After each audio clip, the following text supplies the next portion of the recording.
coordinado por la Dirección Interdisciplinaria y de Posgrado. Gracias por acompañarnos por el canal de Facebook, aquí en Canal Radio WAPS, también por las otras redes alternativas 1180M y plataforma mixlr.com/Radio WAPS, pues a toda la comunidad universitaria y también en el estado que hay algún alcance a través de estas redes ahora en esta modalidad en línea. Pues les traemos una conversación que es para ustedes, siempre todo es para comunicarles todo el quehacer científico de investigación que se realiza en la universidad. Y esta tarde nos toca estar con el maestro José Antonio Beltrán Morales, que ya se encuentra aquí a un lado, profesor investigador adscrito al Departamento de Ciencias Sociales y Jurídicas de esta institución. Hola, ¿cómo estás, José Antonio? Bien, gracias, Miriam. Buenas tardes a todos y a todas. Gracias por la invitación, muy amable. Te presento rapidito para la comunidad virtual porque estamos en otros alcances, esperemos. Saludos al campus de Guerrero Negro, Loreto, Los Cabos, bueno, y ojalá que cada vez nos vayamos sumando bajo esta modalidad en línea, ¿no? Acercarnos un poco más también. Voy a presentar rapidito al profesor, que ya lo conocen varios por aquí, y a continuación, pues, nos gustaría que nos vayas llevando en esta conversación tan importante de cómo votamos y los orígenes del voto desde tu perspectiva analítica de las políticas públicas y claro, pues la historia muy, muy pertinente en estos momentos, ¿no? Claro. Sí, me parece. Sí, bien. Gracias. Pues José Antonio Beltrán Morales es desde hace más de 25 años profesor investigador adscrito al Departamento de Ciencias Sociales y Jurídicas, imparte materias relacionadas con sistemas políticos comparados, sistemas electorales, así como también un taller de investigación de partidos políticos y sistemas electorales. En cuanto a su línea de investigación, está relacionada con los estudios electorales locales, conformación del Congreso, distritación electoral, voto extraterritorial. Ha publicado más de 20 artículos de divulgación y capítulos del libro donde se pueden ver temas sobre las elecciones de Baja California Sur en específico. Su más reciente también publicación lleva el nombre justo sobre este tema de la experiencia de la distritación electoral local en este periodo 2015-2016 para el caso de nuestro estado, publicado en la Revista Mexicana de Estudios Electorales. Además de otras publicaciones que se encuentran ahí en cosecha seguramente y publicación, son las elecciones presidenciales en 2018 para el estado y los comicios intermedios locales. El caso de las elecciones en este periodo que fue julio de 2018 para el estado. Ambas trabajadas con el Instituto Nacional Electoral y otras instituciones de educación superior, como nos puede ir platicando un poquito adelante sobre su colaboración. Actualmente también está desarrollando proyectos relacionados con el voto extraterritorial en Baja California Sur, así como candidaturas independientes, muy importante, y el sistema de partidos en Baja California Sur. Además, que no lo menciona mucho aquí en su reseña, pero modestamente también recordemos que el profesor investigador es miembro también del posgrado en Derechos Humanos, que es un posgrado interinstitucional que ya tiene pues ya varias generaciones por ahí egresadas y también está incorporado entonces a ese núcleo de trabajo. En los subtemas que vamos a ir platicando entonces con el maestro serán sobre pues cómo votamos, origen del voto, importancia del voto y lo que se produce con ello, obviamente, por qué es importante ahorita el voto, por ejemplo, ¿no? Como un ejercicio de democracia. Tipos de sistemas electorales, mayoría relativa y representación proporcional, que es lo que hemos venido pues conociendo, cómo se estructura. El voto en México, el trayecto de la inclusión, también muy pertinente, y algunos datos que nos trae sobre el proceso electoral en este periodo 2020-2021 federal y local. Adelante, José Antonio. Gracias, doctora. Muchas gracias por la invitación. Pues son temas que desde luego abordarlos en un programa, digamos que desde luego tiene mucha presencia en la entidad. Me refiero al poco espacio de tiempo porque son temas que comúnmente apasionan o nos apasionan y nos interesan. Esperemos que podamos compactarlo, digamos, lo más que podamos y verlo prácticamente como una charla, ¿verdad? Y en efecto, la importancia del voto podemos situarla en una consideración evidentemente histórica. Sin embargo, como lo conocemos hoy en esta modalidad de integrar un listado nominal, de colocar casillas o centros de votación, hacer propaganda en las diversas plataformas, el registro de candidaturas, Eso es prácticamente moderno, no data, digamos, de siglos atrás, evidentemente, ¿no? Pero hay registros con rasgos similares de organización electoral, no más allá de 300 años. Y esta misma idea de la organización electoral está ligada, desde luego, en mucho a la consolidación de dos actores fundamentales en todos los sistemas políticos, que son, desde luego, los partidos políticos, por un lado, y por otro lado, los órganos de representación, es decir, la Cámara de Diputados en su caso, o la Cámara de Senadores, o representantes o asambleas populares. En ese sentido, podemos encontrar, digamos, los primeros registros en Estados Unidos y en Europa, sobre todo en Inglaterra, por allá de 1750 aproximadamente, cuando ya la idea de ir formando cuerpos que fueran tomando decisiones más allá de la forma habitual de organización que teníamos, sobre todo en Europa, que era monárquica, en ese tránsito hacia la constitución de gobiernos mixtos a partir de las monarquías constitucionales o monarquías parlamentarias, es cuando encontramos los primeros ejercicios de masificación del voto, que está muy ligado, desde luego, a la expansión de derechos humanos. Es decir, posterior a la revolución industrial, usted mucho más que yo, doctora Bautista, pues lo conoce el tema,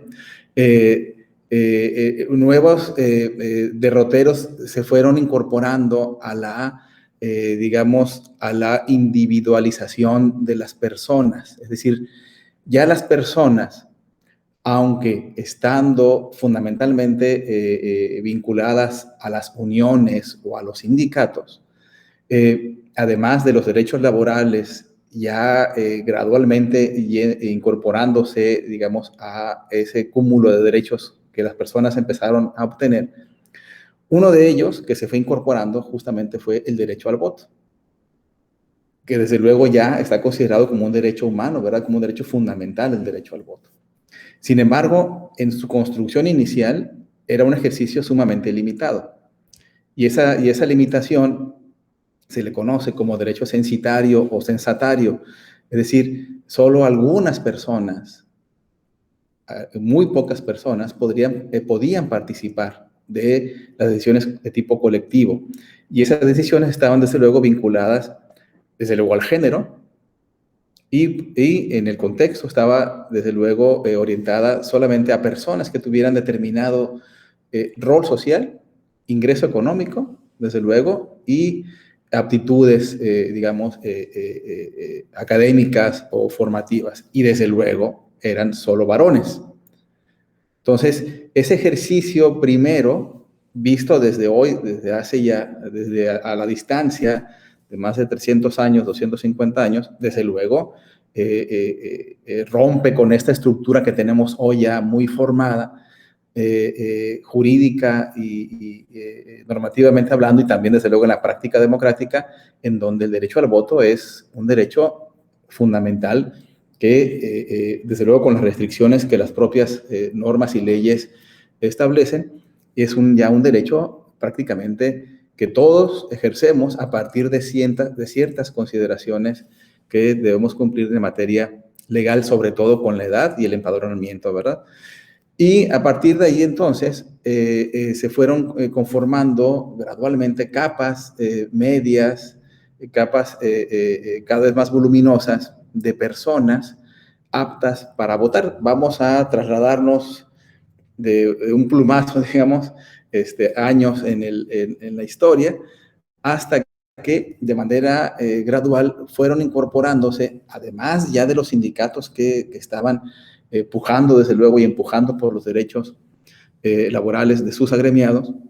Por otra parte, también tenemos la presencia de cuerpos intermedios que empezaron a organizarse no solamente con fines laborales o colectivos en ese sentido, sino más bien con sentidos de establecer alrededor de una figura, de una persona, aspectos relacionados con propaganda política, con fines, desde luego, electoral.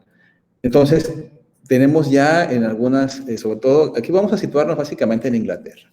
Tenemos ya la presencia no solamente de sindicatos, sino también de digamos, protopartidos políticos que en un sentido inicial, según la teoría de Giovanni Sartori, importante teórico de la ciencia política contemporánea, el parto de los partidos políticos fue un parto muy duro, un parto muy difícil, justamente para sustraerse de la idea de facción como una forma negativa de hacer política, para darles paso a una forma positiva, digamos, de hacer política a través de los partidos políticos, cuya diferencia sustantiva es digamos, la orientación por la cual están actuando. Es decir, las facciones actúan bajo el interés particular o de grupo y los partidos políticos actúan bajo el interés general, digamos, al menos en la parte teórica, ¿verdad? Ya en la parte, digamos, de la realidad podemos quizás debatir mucho el sentido, sin embargo, hay que apreciar la diferencia entre uno y otra formación. Y en este lado, digamos, de la formación de grupos como los partidos políticos, también tenemos al interior de esos cuerpos legislativos que se empiezan a conformar, inicialmente, desde luego, en el Parlamento inglés, según los registros ya muy conocidos de Edmundo Burke, encontramos que hay una necesidad de legitimar a esas personas que están empezando a tomar decisiones en lo colectivo, ya formando, digamos, como antecedente lo que señalé hace un momento en relación a las monarquías constitucionales, señaladamente el Imperio Británico. Entonces, a partir de ahí encontramos una necesidad de otorgarle a esas personas que están, digamos, reconocerle su función, pero a través del voto, porque inicialmente eran nombrados por la corona. Y en este proceso de masificación, revolución industrial, incorporación de nuevos derechos, todavía muy restringidos a como los tenemos el día de hoy, desde luego. Sin embargo, fueron pasos muy importantes y esto se sitúa en el discurso, evidentemente, de las democracias occidentales. Y esta idea de la conformación de los partidos políticos está, digamos, muy aparejada con insisto, con la necesidad de poder justificar, legitimar a quienes toman decisiones, y esa es una de las funciones más importantes del ejercicio del voto. Es decir, independientemente de quien gane una elección, detrás de todo esto, independientemente de la ideología que diga aportar, independientemente de si estamos a su favor o en su contra, independientemente de cualquier identidad en el espectro ideológico, lo importante, lo central del ejercicio del voto es que quien gane o quien resulte ganador, partido político o candidato, es una persona o partido político legítimo. Es decir, tiene la autoridad. Y el tener autoridad significa estar autorizado para ejercer el poder, independientemente, insisto, digamos, de su identificación ideológica. Sí, el recorrido inicial me gusta mucho porque muy poco volteamos a ver cómo venimos, ya lo dijiste, 300 años atrás y hoy cómo estamos. No sé si no nos gusta mirar a que sí vamos rompiendo o cambiando cosas, permitirnos como sociedad que sí, tal vez los procesos son largos, pero sí podemos ir caminando, ¿no? Entonces yo miraba que si nos estabas conversando de una creación de partidos nombrados por monarquías o por reyes, bueno, a hoy el enunciado principal es que la elección o el ejercicio del voto, para no estar hablando del otro proceso, estás hablando de gente que se está organizando, de sociedades libres en su derecho de participar.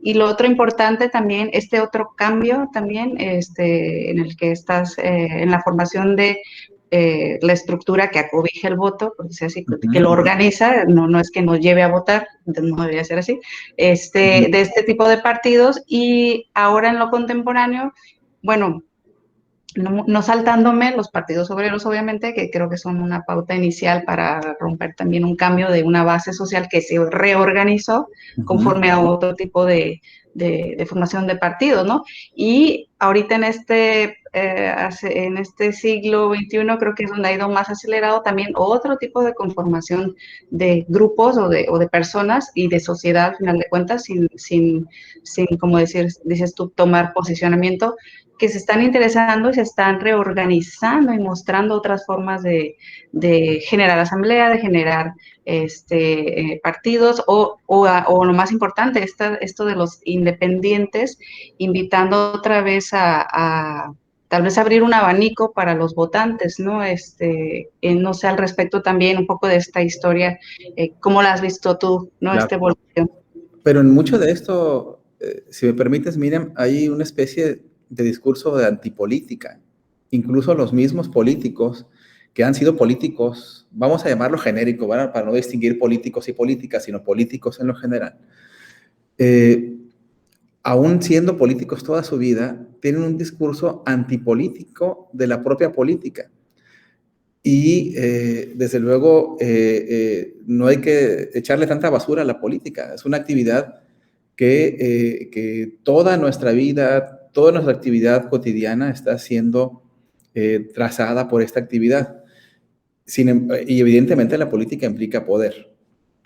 Y en otro sentido también hay un proceso que no es nuevo desde luego, sino ya tiene ya muchos años, que es y que mucho se queda en el discurso también, tiene que ver con la ciudadanización de la política, es decir, que la política es tan importante como para no dejárselo solo a los políticos, sino también a los ciudadanos y a las ciudadanas que se organizan, ¿verdad? No solamente como, digamos, como formas fundamentales, ¿verdad?, para cualquier democracia, porque recordemos que las organizaciones de la sociedad civil se constituyen en lo general como grupos de presión. Es decir, las OSC no pretenden, hasta donde yo sé, llegar al poder. No pretenden gobernar. Lo que pretenden es que se desarrollen, se apliquen políticas que en un sentido de la propia exigencia de esa OSC determinada, digamos de manera transversal, pueda ser, digamos, vamos a usar la palabra en beneficio del colectivo a partir de determinadas decisiones que se puedan tomar y desde luego incidir en el diseño de las políticas públicas. Porque finalmente quienes padecemos o no padecemos las decisiones que se puedan tomar desde las élites partidistas y las élites gubernativas, pues somos al final del día los ciudadanos y las ciudadanas. Y no nos queda otra más que participar y colaborar en el diseño de las políticas públicas, desde luego funcionando también como un contrapeso a las propias autoridades electas, porque desde luego al momento de elegir a las autoridades, los ciudadanos no le otorgamos un cheque en blanco. Y a partir de ahí entonces debemos formar ámbitos de exigencia desde nuestras propias posibilidades y necesidades para que efectivamente el ejercicio del poder político sea enmarcado en un espacio democrático donde efectivamente hemos votado por nuestros gobernantes. Sin embargo, el estar, digamos, permanentemente involucrado con los colectivos ciudadanos también le otorga más legitimidad que la que ya tiene, digamos, proveniente de las urnas, porque la legitimidad que otorgan las urnas tiene fecha de caducidad. Y esa fecha de caducidad, desde luego, tienen límites y ejercer el poder también implica que esta condición de legitimidad inicial gradualmente vaya cambiando de ruta. Y esta legitimidad se va situando en otros espacios, habitualmente las oposiciones, ya sea partidistas, grupos de presión, medios de comunicación y cuerpos intermedios que integran el sistema político. Así es. Pues por eso también la importancia de invitar desde el área de políticas públicas, el que se trabaja en la universidad, para retomar las categorías conceptuales que como que luego se van difuminando y entonces ¿por qué voto? Y por qué vi el anuncio y por qué vi, y por qué Así vi es. el TikTok, la verdad. Entonces, detrás del voto en sí, si retomamos un poco su categoría, es entendiéndote y además por cursos que siempre has estado dando en la universidad. Estamos hablando de más allá de la marca o representación Ujú. personal, creo que estamos hablando de el ejercicio de elegir mi política económica, mi política social, derechos humanos que De necesitamos en este acuerdo. cambio y si lo vamos viendo en este otro abanico de oferta, por decirlo así, de qué es lo que ejerzo con un voto, creo que empezaría también a haber más, tal vez un poco de empatía por revisar un poco más mis propuestas, los personajes en torno no al personaje construido, sino qué derechos, qué política, qué está armando, ¿no? ¿Cuál es el proyecto pues, de nación, ¿no? Claro. Justamente me acordé un poco de la Carta de Morelos, ¿no? Que habla que el ejercicio general del voto, en realidad, no lo decía voto, ¿no? Pero Ujú. él ya anunciaba ahí en la Carta los sentimientos de la nación o la carta, o el acta de independencia, ¿no? Ya menciona que es para eso, para un ejercicio de los derechos del pueblo, por decirlo de manera general, ¿no? Claro. Desde el punto de vista racional, si partimos de ese supuesto, el elector, la electora, decidimos nuestro voto en un ejercicio previo de evaluación. Evaluamos el comportamiento del candidato previamente, evaluamos el ejercicio o el resultado del gobierno con el partido que lo postuló, comparamos su trayectoria y lo comparamos con otros candidatos o candidatas y ejercemos nuestro voto dependiendo de esa evaluación. Ese es el sentido, digamos, racional, ¿no? Del votante. Pero no todos los votantes lo hacen de manera racional. En mucho, el voto también refleja el coraje, el enojo, el resentimiento, la frustración ante el estado de cosas. ¿Cuál estado de cosas? El que uno considere que es, digamos, ¿no? Eh, y por eso yo creo que los análisis que se plantean solamente desde el punto de vista racional quedan cojos en ese sentido, ¿no? Es decir, detrás de un voto también hay un sentimiento o una emoción, y esa emoción está orientada justamente por lo que recomendaba hace unos minutos. Sin embargo, el voto, desde luego, es una actividad fundamental de la ciudadanía del siglo XXI. Sin embargo, para no entrar en las calidades o cualidades de la ciudadanía, porque digamos sería otro tema, cuando votamos no lo hacemos de manera aislada. Es decir, regularmente entendemos que los procesos de ciudadanía se llevan a cabo nada más cada 3 años o cada 6 años. Sin embargo, esa idea es una idea muy rudimentaria que se ha venido apropiando, digamos, en las circunstancias muy favorables para los partidos políticos, en donde, lejos de formar ciudadanía, digamos, como un cuerpo colectivo exigente, informado, formado, capaz de debatir, etcétera, quizás en nuestra formación no ha sido quizás la más conveniente. Pero a pesar de ello, el voto, digamos, produce algo. Y ese producir algo, en términos muy llanos, produce, entre otras cosas, entre otros efectos, produce dos, digamos, cimientos fundamentales. Produce cuerpos gubernativos, es decir, podemos elegir o seleccionar a las personas que van a gobernarnos o que van a tomar decisiones, en muchos sentidos, digamos, a nuestro nombre, y que se integran a instituciones que están, digamos, o que deben funcionar de una manera adecuada, vamos a ponerle neutra en el mejor de los casos.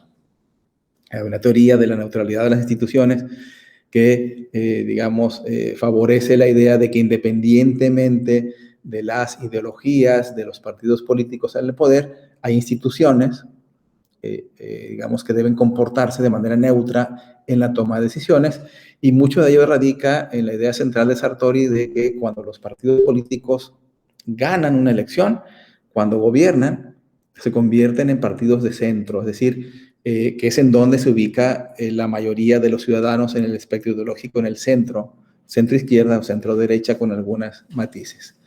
Entonces, se producen cuerpos gubernativos, pero también se producen cuerpos legislativos.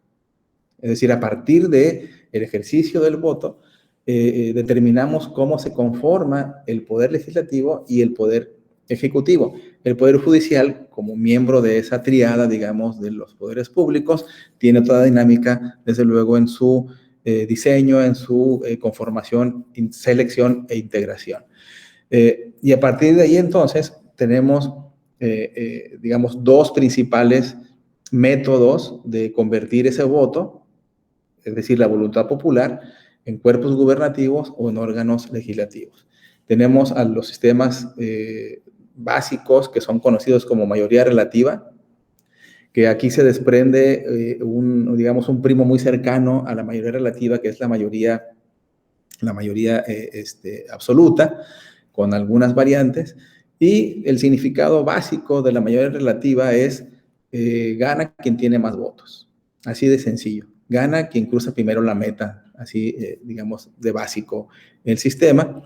Y cuando los países optan, o los sistemas políticos, perdón, optan por este tipo de diseño, requiere de una constante, reestructuración o reorganización, porque las sociedades, las comunidades, es común que tiendan a crecer en su número de población.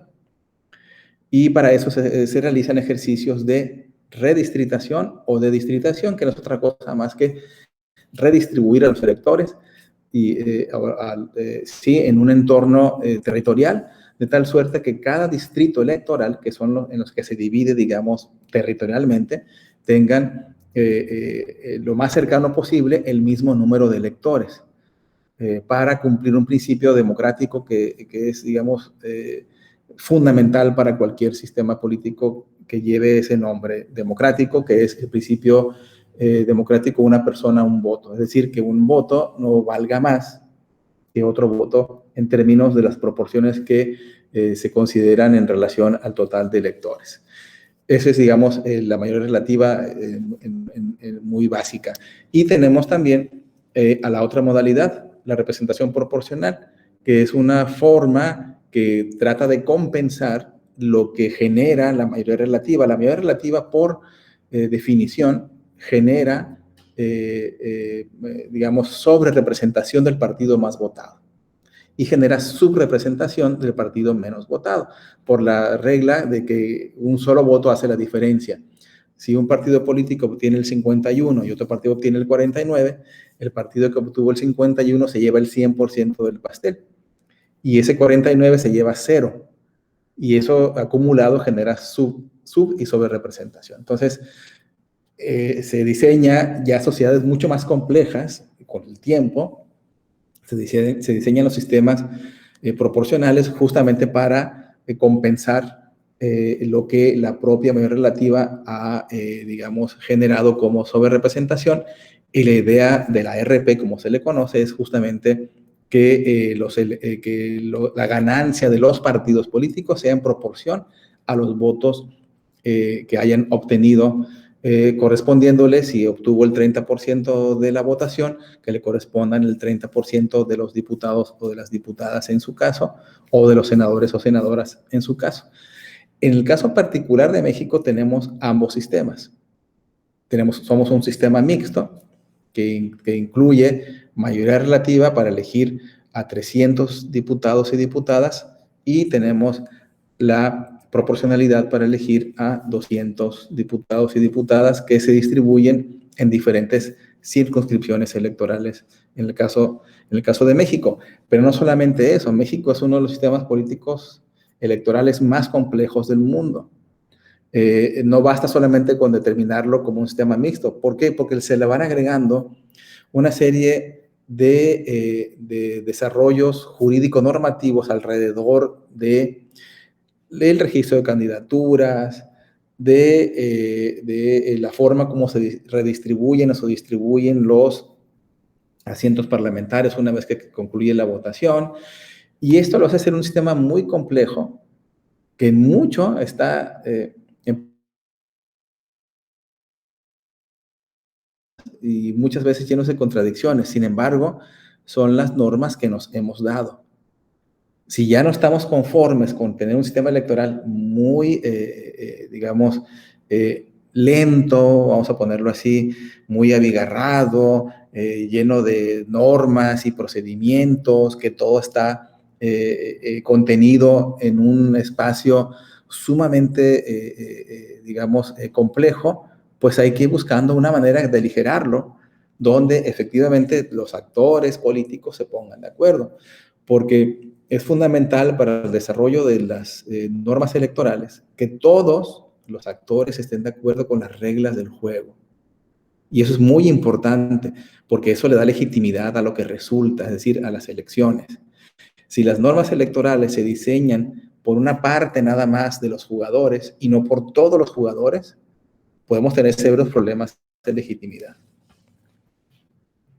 Gracias, maestro. Sí, justo estaba recordando que tenías estos dos puntos muy claros de tipo de representación. Y para finalizar, me gustaría también por ahí mencionas este concepto del voto extraterritorial que también causó un poco brinco y me gustaría también que cerráramos con ese otro concepto. Sí, gracias. Mire, la idea de la inclusión, que es un tema muy amplio que también nos serviría para otra charla, digo, si es interés de usted, ¿verdad? De invitarme a tomar café, aunque no tengo café esta mañana, pero hoy en México, en los últimos 30 años, se han hecho tareas muy importantes, titánicas por la inclusión. Y no solamente verlo como el voto extraterritorial como un efecto de la inclusión, sino además otros efectos también. Por ejemplo, para esta elección dentro de pues ya unos días, ya prácticamente unos días, estamos ya a un fin de semana previo de la elección, prácticamente, vamos a llegar con, y como dicen, a fuerza de sentencias y a fuerza de la ley, a los registros de candidaturas más inclusivos en la historia de México. Y uno de ellos es justamente el voto extraterritorial. El significado muy básico es la posibilidad de poder votar desde fuera de tu país, cumpliendo desde luego con los requerimientos que la propia ordenanza de la ley determina. Y aquí los primeros registros que tenemos es en los ejércitos. Los ejércitos, sobre todo en la Segunda Guerra Mundial, sobre todo, en ese penar, digamos, de las conflagraciones bélicas, los ejércitos, los gobiernos de los ejércitos correspondientes, pretendían garantizar que aunque estuvieras fuera de tu país, pudieras desde lejos, desde fuera de tu territorio, poder votar. Y evidentemente en el contexto de hace casi 100 años, bueno, 80 años aproximadamente, evidentemente era por vía postal. Y de esa manera podía ejercer o no perder el ejercicio del voto.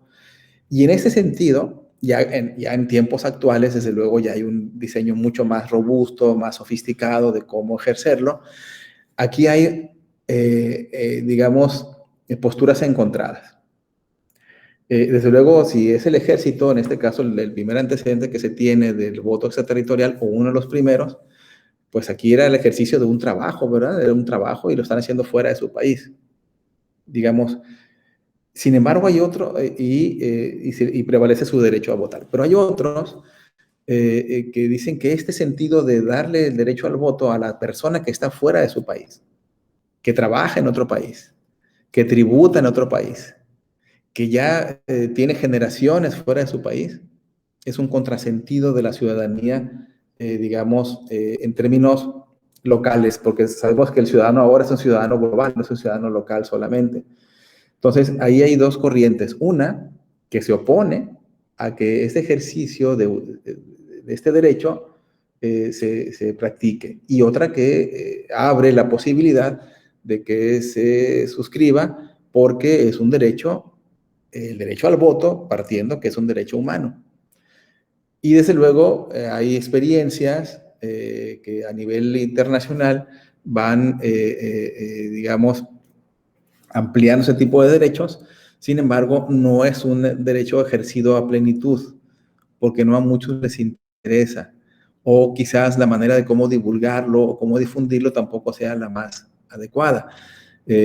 Por ejemplo, para este proceso electoral se han registrado cerca de 32,000 personas desde el extranjero para poder ejercer su voto, ya sea vía postal o vía electrónica. La mayoría de estas personas van a votar para elegir a gobernadores, si así sus leyes lo determinan, ¿verdad? O también para elegir a diputados y diputadas migrantes.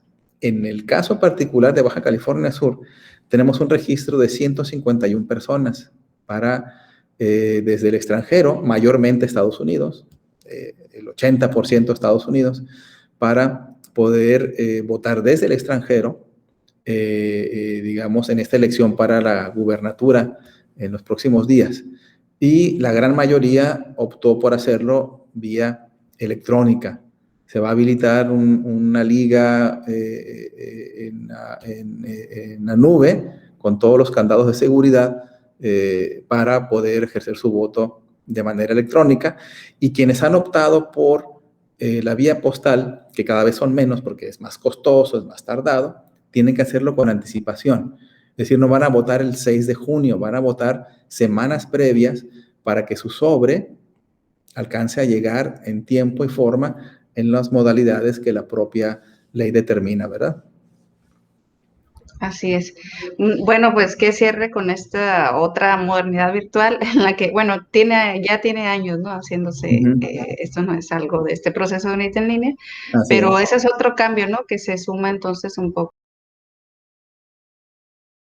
a esta apertura, que al final es ser abiertos a que todos están en un derecho a elección, estén donde estén, siendo mexicanos, ¿no? Así es. Entonces, otro de los, podría decir, como que caminos hacia adelante y que esperemos que cada vez sean más, ¿no? Por ejemplo, el tema que dijiste ahorita de también que cada vez hay más otra conformación de la configuración de la población porque va cambiando por las iris y venir de las personas, también, ¿no? Se va sumando otro tipo de electorado, pues son otras culturas, otras necesidades de otros estados, si vienen y residen aquí, son otras, ¿no? Las circunstancias en las que hay, entonces hay otras necesidades para ellos, o al revés, ¿no? Se adaptan un poco a la política pública, también característica de un estado aquí, ¿no? Tenemos rancho, tenemos comunidad de pescadores, entonces es diferente el electorado, así que ya está esta ciudad urbanita aquí, pero predomina mucho todavía lo rural, ¿no? Es No sé si correcto. quieras cerrar ahí con esta parte de lo rural y pues cerramos aquí. Sí, gracias. Sí, desde luego, son en atención a esa complejidad que comentábamos justamente en minutos previos. Cada comunidad, cada estructura poblacional, pues tiene su propia dinámica. Y esa propia dinámica implica que, desde luego, diseñar políticas de alcance general, pero también políticas de alcance particular para ser incorporadas gradualmente a ese tipo de procesos. Y señaladamente, en el diseño de ese tipo de estructura organizacional de las elecciones, encontramos que en estas comunidades, justamente las más apartadas o las que uno supone con cierto grado de desarrollo, son las comunidades que más participan, son las comunidades que con más, digamos, interés participan y colaboran al momento digamos, de estructurar, en este caso particular, de la conformación de las casillas. En las experiencias, y esa es una situación no solamente de Baja California Sur, sino de todo el país, al momento de escrutar y contar los votos en una casilla, se hacen estudios posteriores para encontrar hasta dónde hay error humano en el llenado. y se hacen los estudios de los miles de las boletas, y ha arrojado algo bien interesante. Las comunidades, presumiblemente, donde hay menos instrucción formal, es en donde hay menos errores humanos. Es decir, en sumatoria, en cambiar un número por otro, etcétera. Y eso justamente habla de, digamos, además de un interés, digamos, de querer participar, habla también de que hay una genuina formación, digamos, que no está más allá, o que no es solamente, mejor dicho, la parte de instrucción formal que se puede adquirir en la escuela, ¿verdad? O en las universidades o en los centros de investigación, sino también de una manera muy fundamental tener ese tipo de experiencia, ¿no? Pero a partir de ahí se van diseñando cuestiones muy particulares, desde el traslado de los paquetes electorales, que tienen que ir muchos de ellos en animales de carga, o tienen que trasladarse en lanchas, o recorrer distancias muy largas. Imaginemos desde Natividad, Punta Natividad y Natividad hasta acá, cuánto tiempo se hace el traslado de las casillas. Hay un compromiso, ahí podemos ver en realidad un compromiso muy importante, y no solamente de hoy, o de esta época, es un compromiso muy importante, porque en realidad podemos verlo como que los ciudadanos y las ciudadanas se han apropiado, en este caso, de las elecciones como se diseña en México. En México se instalan casillas, se van a instalar ahora 164,000 casillas. En otros países se instalan centros de votación, lo cual es un concepto muy diferente. Puedes encontrar centros de votación que agrupa 100 casillas, o a 200, o a 300. En México no. En México, en cada esquina prácticamente está la casilla, en la escuela, en el parque, en el lugar público, e implica un traslado de las personas, y eso implica otro tipo de cultura cívica. Entonces, que es un esfuerzo de movilización de personas muy importante. Tenemos aquí en Baja California Sur secciones electorales donde hay 80 o 90 electores, y ahí hay que instalar una casilla con el concurso de las mismas personas de la comunidad. Y hay secciones que tienen mucho más electores, ¿no? Entonces, en esa diversidad, desde luego, la inclusión es muy importante. Y la inclusión no solamente en cuestiones del voto extraterritorial, del voto de la diversidad sexual, de las candidaturas en igualdad de condiciones hombres y mujeres.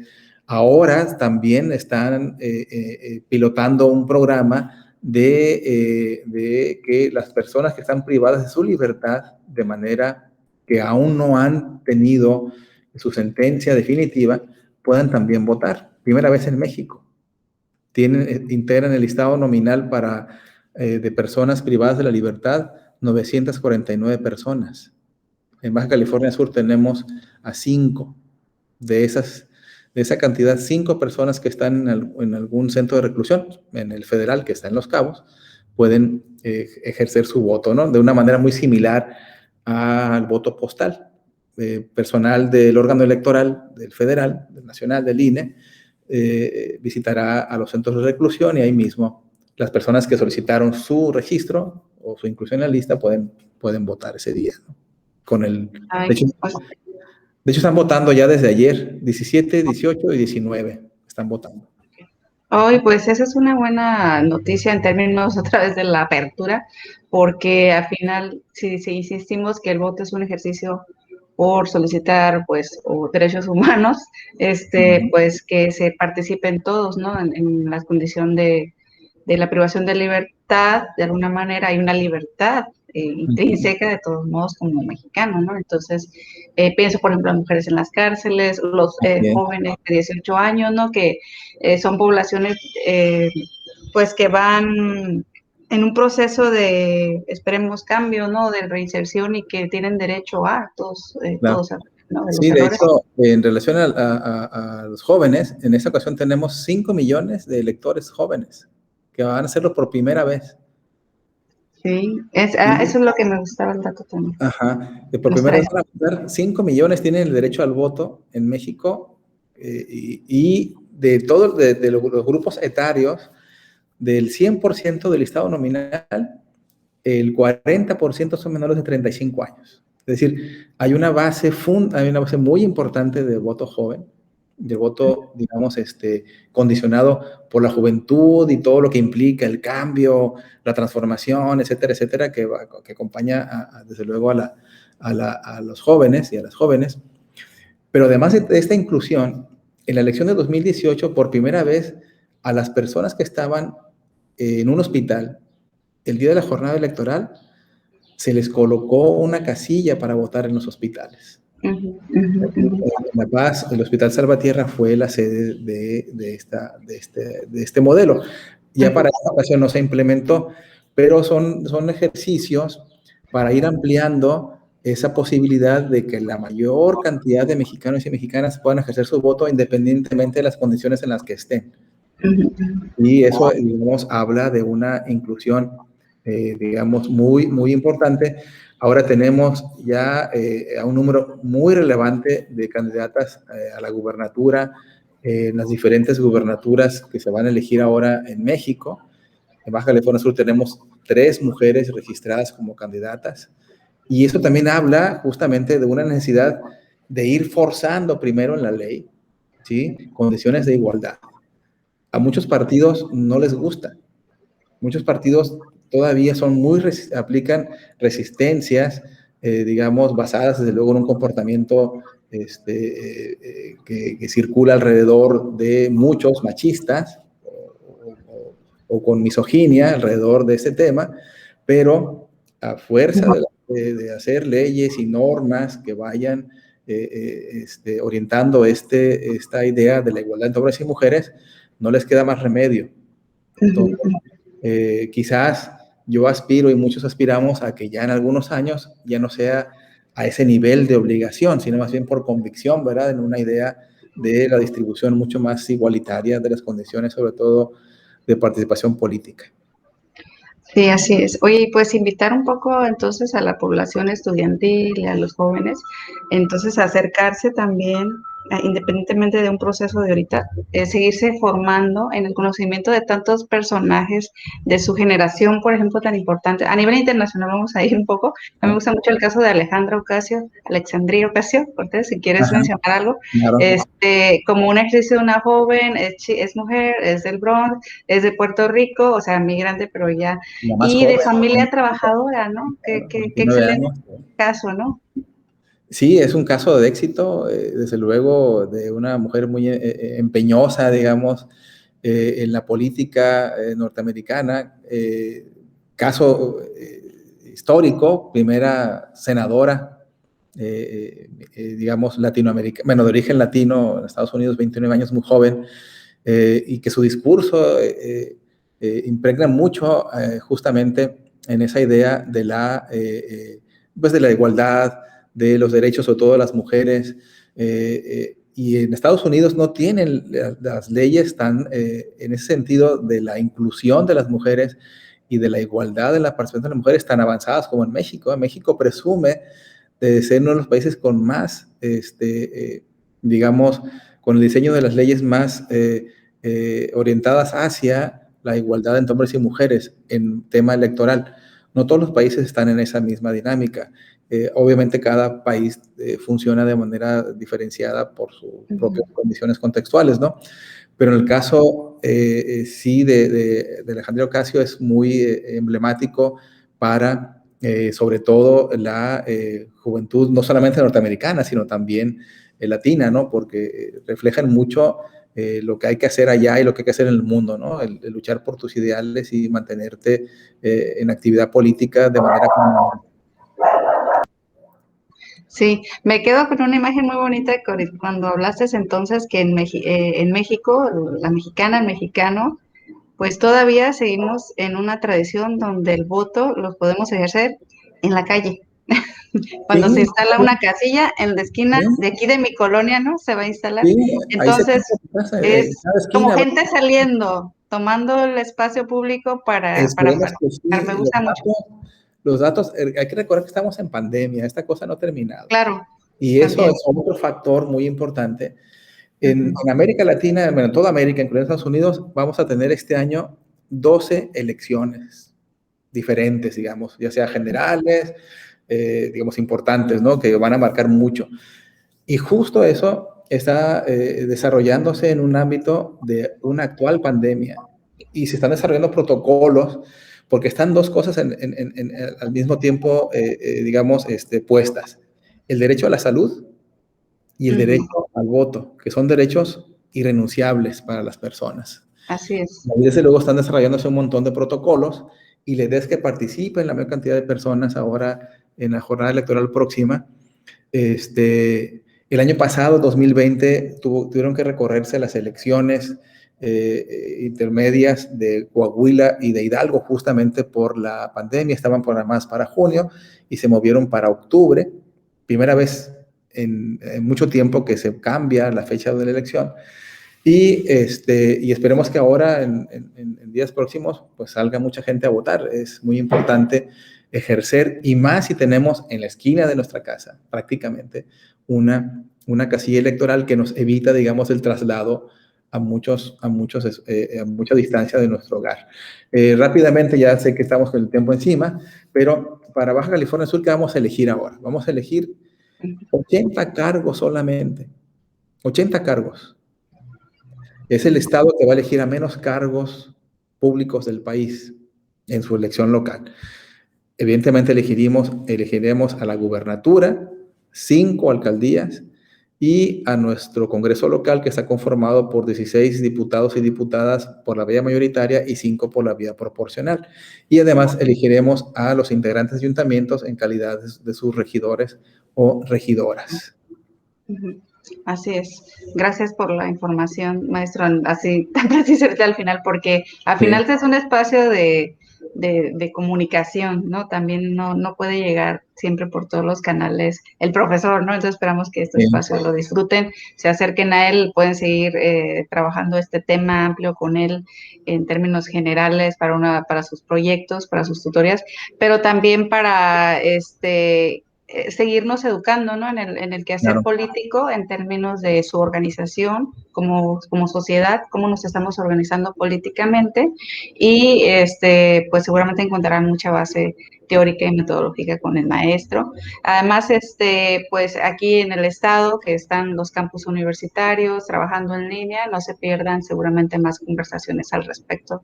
Incluso yo creo que el otro semestre sí sería un gusto seguir platicando sobre teoría política, por supuesto. No, y además, con los saldos de la elección también es muy importante. ¿Qué sucedió? Es decir, esa movilización que se da el día de la jornada electoral produjo algo. ¿Y qué produjo esa jornada electoral? ¿No? También con gusto, maestro. No, claro, es toda esta parte de la ciencia social que hace abstracciones y categorías y análisis, porque cada fenómeno, cada evento va a ser diferente, entonces hay que estar siempre atentos como sociedad, cómo estamos llevando este ritmo. Y sobre todo ahorita, pues, como lo acaba de decir, en este tema tan sensible de pandemia, pues verlo más como otra condición, pues, que se nos agrega, pero que ante todo, el respeto entre todos y todas y todes, la salud por delante, entonces con todos los cuidados que debamos tener, y recordar que al final de cuenta estamos aquí para seguir caminando, ¿no? Construyendo otras posibilidades sociales, esperemos, y pues adelante. Bien, pues hasta aquí lo dejamos, maestro. Claro que fue un gustazo platicar tantito una tarde de política, fuera de los otros esquemas, es un poco mediáticos, que la verdad pues es lo que le premia a la juventud, pero también se agradece ir en este ritmo de conversación más de análisis, ¿no? Y histórico, me gustó mucho esa parte. Qué bueno, maestra, muchas gracias por la invitación y a sus órdenes, y un saludo a nuestros estudiantes y a quienes nos escuchan y ven. Claro que sí, que ya se les extraña seguramente. Sí, ya nos urge regresar al aula. Ándale, pues así nos despedimos con ese cariño. Que estén muy bien, que descansen todos y todas. Adelante. Igual, cuídense. Gracias a todos y a todas.